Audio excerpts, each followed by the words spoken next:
Olá, galerinha, tudo bem? No vídeo de hoje a gente vai falar um pouquinho sobre leitura de qualidade. Leitura de qualidade, ler de verdade, não só matar tempo. Beleza, galerinha? Então, primeiro aí, começar pelo início, né? Os primeiros passos, né? Então, os primeiros passos para uma leitura de qualidade é a leitura oral, a cópia e o dicionário, gente.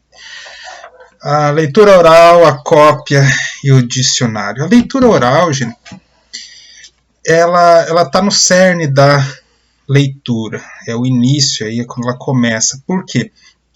Porque a escrita, ela nada mais é do que uma representação simbólica dos sons da fala. Então, você fazer o caminho inverso, então você tem que entender esses dois caminhos. O caminho do som que se transforma em escrita e o da escrita que se transforma em som. Então a leitura oral é muito importante para você aprender o som das palavras, para você compreender, para você se escutar e organizar a sua mente de maneira mais efetiva. Tá? A cópia tem a ver aí com essa memória motora que você cria na medida em que você realiza a cópia, você vai lembrando como se escreve cada palavra. Claro que isso é um processo inicial, é para quem ainda está aí nos primeiros passos, né? Então, pai, mãe aí, responsável que está assistindo esse vídeo, se você observar que o teu filho ainda não sabe ler direito, ou gagueja muito, ou então a questão aí da escrita ainda não está bem construída, convide ele a ler em voz alta e a copiar trechos daquilo que ele está lendo, beleza? E claro, sempre o uso do dicionário. Parou em alguma coisa que não entendeu aí? Abre lá, né? Antigamente chamavam, né, do pai dos burros, né? Eu digo que é o pai dos inteligentes. Abre o dicionário, lê e tente entender aí o que você está lendo. Mas cada leitura, então, né? Sobre cópia aqui, ó.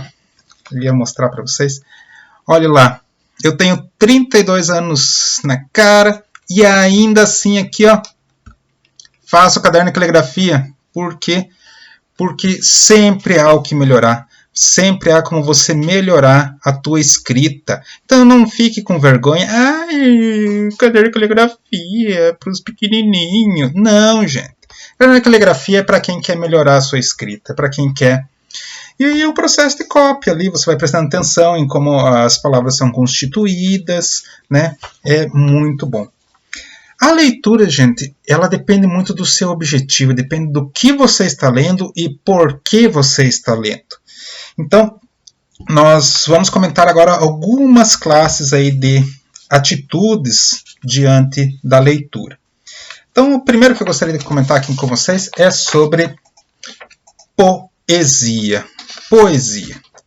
Então, poesia, gente, a gente deve ler em 3 etapas. A gente lê uma vez, apenas com os olhos em silêncio, né, para conhecer o texto. E essa primeira vez, gente, é esse aqui, ó, é o dicionário. Porque poesia usa muitas palavras que são pouco usuais, são palavras que nós não utilizamos no dia a dia. São palavras diferentes, então você não vai conhecer de primeira todas as palavras que tem num texto poético. Por isso, o dicionário.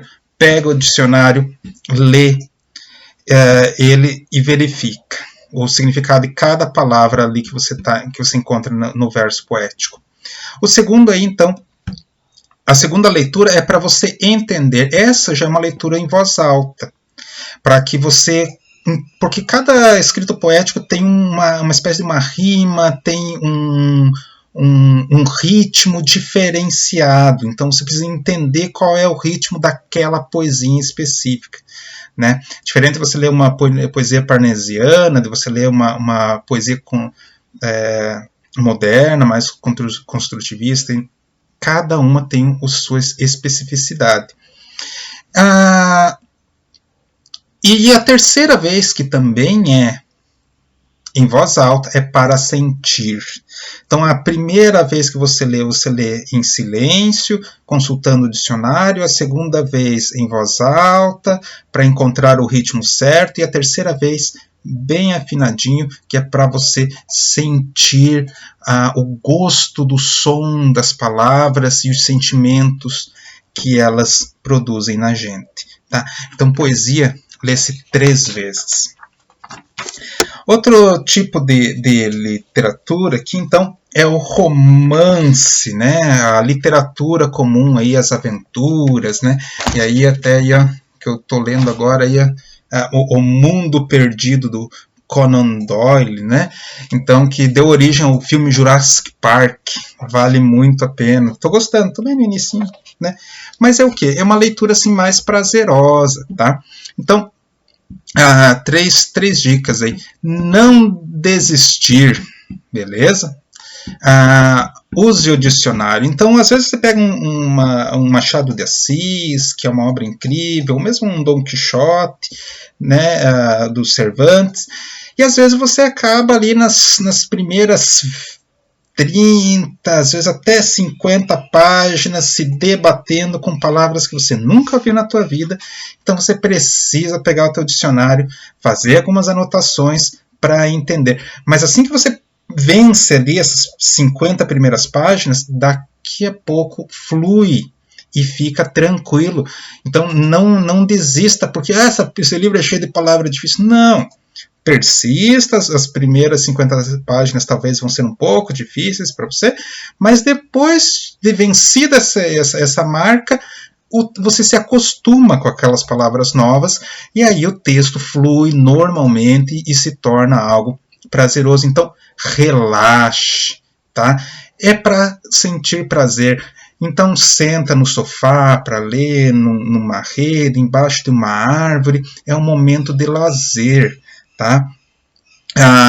Terceiro, procure os clássicos e de preferência textos integrais. Tá? Então, esse livro aqui, ele é um clássico, Conan Doyle, claro que é um clássico, né? E ele vem sempre aqui, deixa eu achar aqui, onde é que eu tinha achado antes? Ele vem sempre aqui dentro explicando se esse texto ele é integral ou se ele é um texto fragmentado. Deixa eu pegar aqui, aqui tem os sertões, aqui está mais fácil. Aqui, é um texto integral. Preste atenção nessa palavra, porque como nós vivemos num país onde o nível da leitura das pessoas é muito baixo, mas muito baixo mesmo, as pessoas leem só 2 livros por ano, que é um absurdo, né? Acontece que as editoras elas acabam publicando textos adaptados, textos com uma linguagem mais fácil, com texto mais curto, onde você perde boa parte aí da riqueza do autor. Tá? Então, ao invés de você se elevar durante esse momento de prazer, você vai ficar ali na mesma, e isso nunca é muito interessante. Então, busquem textos aí integrais e textos clássicos, tá bom? Aqui é da poesia que eu ia mostrar antes. Poesia, antologia de poesia brasileira, né, o parnasianismo. Né. Outro tipo de texto, aí, outro tipo de leitura, outro tipo de atitude de leitura que eu gostaria de comentar com vocês, é aqui, leitura dinâmica é para burocratas, beleza? Na internet tem muita gente até mesmo vendendo, cobrando para você cursos aí de leitura dinâmica, tal. É interessante aprender leitura dinâmica? Não vou dizer que não é útil, porque é útil, mas é o quê? É para as burocracias. Quando você tem aí que ler um monte de documento aí meio obrigado, de trabalho, só para dizer e vamos para frente, né? Não é uma técnica que vai fazer você refletir no que você está lendo. É uma técnica operacional. É muito útil aí para o ramo aí da advocacia, para o ramo aí jurídico e burocrático, aí, pessoal da administração pública, que tem que lidar com papel. mas que não dizem muita coisa para você crescer como pessoa, são apenas aí operações formais, são textos burocráticos, são textos aí para trabalho, beleza? E onde a pessoa tem que ficar operando aí com palavras, tá? Então, evitem a tal da leitura dinâmica, tá? Aprendam ela, porque ela vai ser útil aí, talvez aí quando vocês ficarem adultos, aí na tua vida futura, mas não se apeguem a ela, é uma péssima técnica, beleza? Não te faz pensar. Então, a leitura de estudo, que é o nosso ponto principal aí. Primeira questão, prepare o ambiente. Enquanto que na leitura do romance, na leitura para diversão, né, você tem que relaxar, na leitura de estudo não.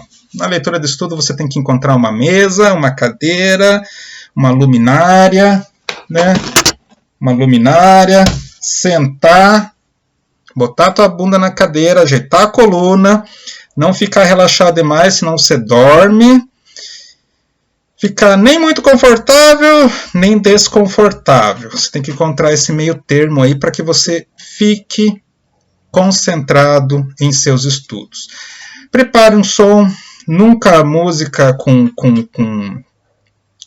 fala humana, tá? Se for pôr uma música, coloque uma música clássica, uma música que seja exclusivamente instrumental, ou encontre então um local silencioso para fazer isso. Porque o objetivo ali, gente, é você reter a tua atenção. Você tem que fazer isso com paciência, não pode ter pressa, né? Então tem que ler linha por linha, palavra por palavra. Você tem que refletir, você tem que questionar mentalmente o que você está lendo, para ver se você realmente está entendendo. Você tem que contemplar. E contemplar é uma atitude calma, uma atitude de vislumbre, de admiração pelo aquilo que você está lendo, aquilo que você está estudando. E aí, gente, ó, faça anotações. Aqui, ó, esse aqui é o meu caderninho aqui de anotações. Tem sempre muita coisa que eu anoto aqui, tá? Texto, às vezes eu copio um parágrafo inteiro de um livro, tá? Às vezes até mais que isso, né? Para quê? Porque é para estudo, tá? E você sempre vai ter que retomar quando o assunto é estudo. Porque nós não somos máquinas, seres humanos esquecem, e graças a Deus que a gente esquece, né? Então, nosso cérebro, ele é plástico. O que a gente não usa, a gente esquece. Então, eu tenho alguns livros aqui em casa, aqui, ó, por exemplo, esse daqui, ó.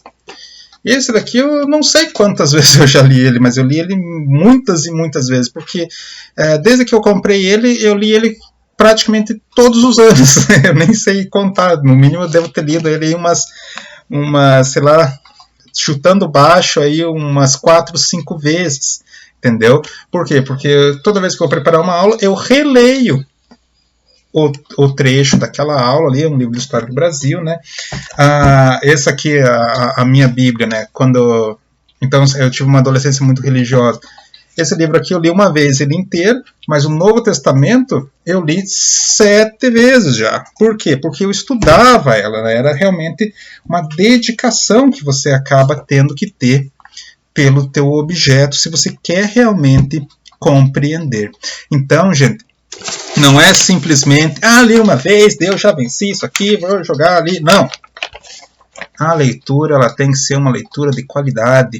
Ela tem que vir com paciência e contemplação. Beleza, galerinha? Até mais. Se gostou, deixa o like, compartilha. Essas coisas do YouTube.